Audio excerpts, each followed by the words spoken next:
kita pacaran, kemungkinan besar nanti bakal living together, kemungkinan besar.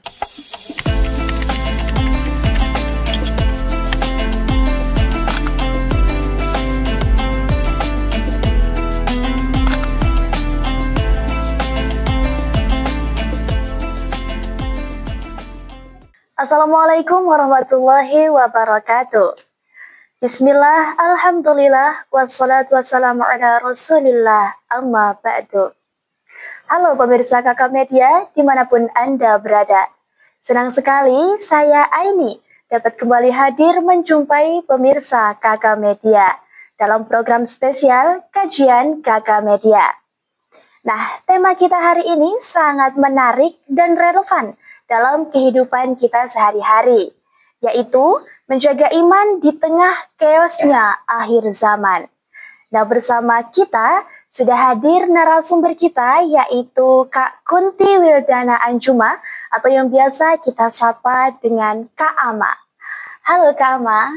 Iya, halo. Assalamualaikum. Waalaikumsalam. Nah, Kak Ama boleh disapa dulu pemirsa Kakak Media, sekaligus perkenalkan nama dan juga prodinya apa dan kesibukannya sedang apa sih hari akhir-akhir ini? Oke, baik. Terima kasih sebelumnya atas waktunya sudah mau mengundang saya di sini ya. Jadi, perkenalkan, nama saya Kunti Wildana Anjuma, biasa dipanggil Ama. Saya dari Prodi Ilmu Al-Quran dan Tafsir semester 5.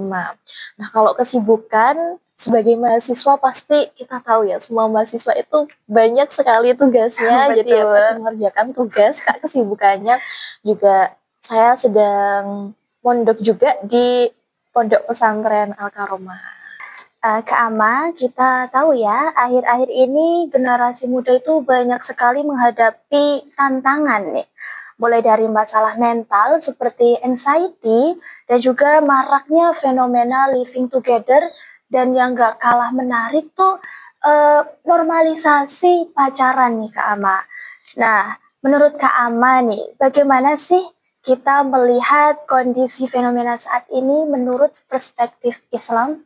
Oke, jadi kalau kita bahas masalah perspektif Islam nih Kak ya, betul. Islam itu kan agama yang sudah disempurnakan dan sudah sempurna. Pasti nanti kita akan merujuk pada Al-Quran dan hadis.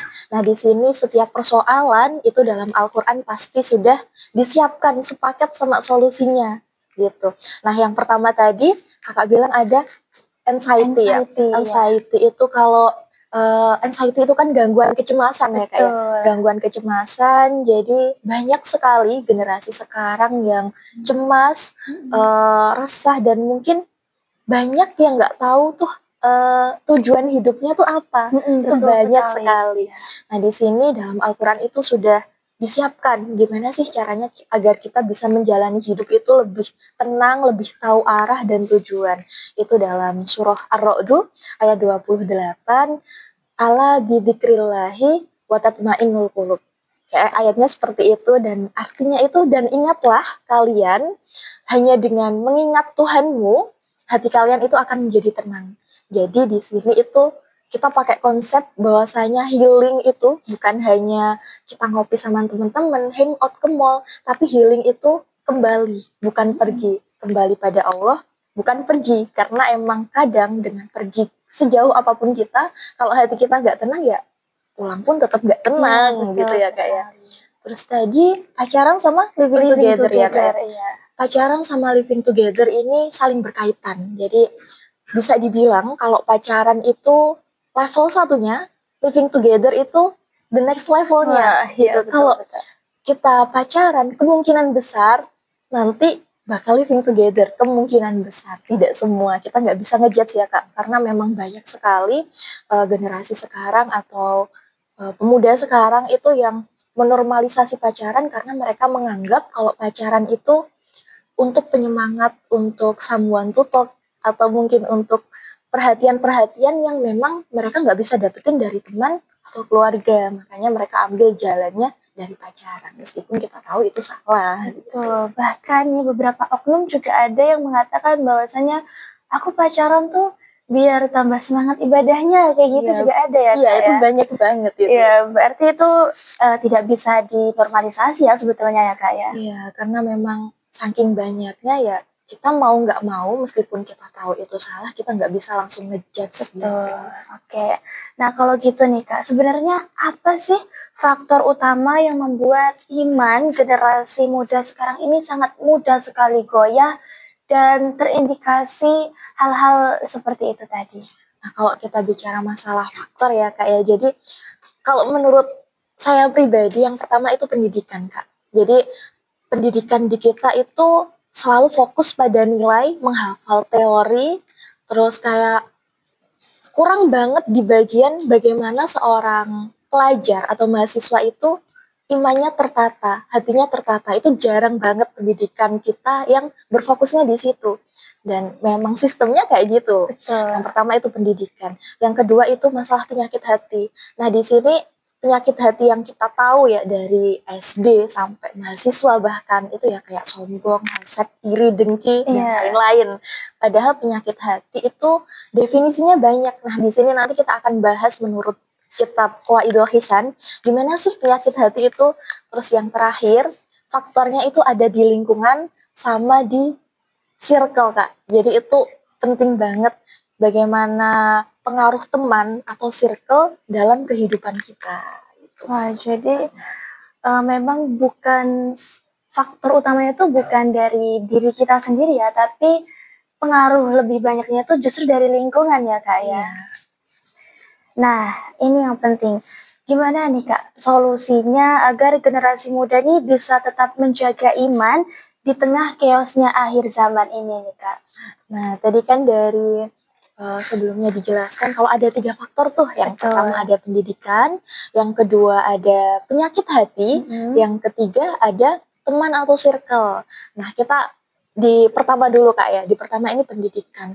Kalau kita apa ya, kita rasakan dari SD sampai SMA mungkin pendidikan kita tuh nggak ada yang benar-benar berfokus pada pengembangan iman dan apa ya kayak biar kita tenang itu nggak ada, kita cuma disuruh menghafal teori, disuruh pelajarin rumus ini itu, jarang banget fokusnya di perbaikan iman, itu jarang banget. Nah di sini kita bisa coba menambah dengan mungkin mondok atau mungkin mengaji. Yang pertama itu sangat berpengaruh untuk iman kita.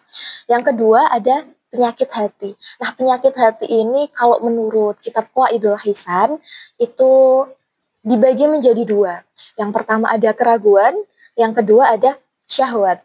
Nah, 2 pembagian ini itu diambil dari 2 faktor yang menjadi kesempurnaan hati itu sendiri.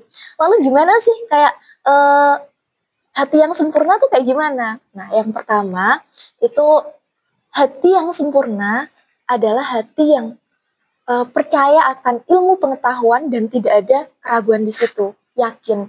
Nah, kalau kita punya ilmu pengetahuan tapi kok kita masih belum yakin akan hal itu, ya pasti dapat dipastikan kalau hati kita itu terindikasi penyakit keraguan gitu. Jadi sebanyak apapun ilmu yang masuk dalam diri kita, tapi kok kita sendiri nggak yakin, nah itu ya buat apa? Nah, itu kita kalau udah terindikasi penyakit keraguan harus segera diobati ya Kak ya. Terus yang kedua tadi faktor untuk kesempurnaan hati, kita harus yakin dengan sesuatu yang Allah ridho. Dan kita harus bisa untuk menjauhi apa yang Allah nggak suka. Nah di sini semisal nih kita ambil contoh kayak pacaran yang kita bahas tadi. Kalau kita tahu tuh pacaran itu nggak boleh ya, nggak boleh. Udah ada ayatnya juga dalam surat Al-Isra, wala taqrabuz zina innahu kana fahisyatan wa sabila. Mendekati aja tuh nggak boleh, apalagi pacarannya gitu loh Kak. Jadi kalau kita udah tahu itu salah, tapi kita tetap melakukannya, bisa dipastikan hati kita terindikasi penyakit syahwat. Nah, kalau 2 penyakit ini udah bersarang dalam hati kita, nah itu nanti ada 2 kemungkinan Kak. Yang pertama, kita dikasih istidrat sama Allah. Kita ya udah sih biarin aja, karena emang udah bebal lah bahasanya ya kayak bebal. Yang kedua mungkin nanti kita bakal ditegur lewat hal-hal yang membuat kita sadar gitu. Jadi sebelum kita ditegur nih Kak, mending kita antisipasi dulu kalau kayaknya aku udah ada indikasi penyakit ini deh, ya kita harus berusaha kembali gitu. Terus yang terakhir tadi ada teman atau circle. Nah, di sini itu penting banget untuk iman kita, teman-teman. Jadi dari pengalaman pribadi juga ya, aku masuk di prodi ilmu Al-Quran dan Tafsir yang notabene di sekelas itu orangnya Masya Allah sekali Masya ya Kak Allah ya. ya. Jadi banyak faktor-faktor atau mungkin eh, apa ya, kayak afirmasi positif Ya. dari teman-teman yang positif juga gitu. Kalau kita kaitin dengan hadis, ada juga hadis yang menjelaskan misal kita berteman sama penjual minyak wangi, ya Ya, pasti kita ketularan ikutan wangi, wanginya ya. gitu. Jadi teman atau circle ini penting banget karena memang pengaruh terbesar dari kehidupan kita itu dari circle atau pertemanan gitu. Nah, Masya Allah sangat bermanfaat sekali ya Kak ya. Nah, jadi pemirsa Kakak Media, bisa kita ambil kesimpulan bahwasanya memang sulit sekali menjaga keimanan kita di tengah chaosnya akhir zaman ini. Karena sekali lagi, justru terkadang itu bukan dari diri kita sendiri, walaupun sebenarnya dari kita sendiri, karena kan yang menentukan akhirnya itu diri kita sendiri ya Kak ya. Tapi pengaruh dari luar ya, dari lingkungan, terutama circle itu benar-benar sangat berpengaruh ya Kak ya.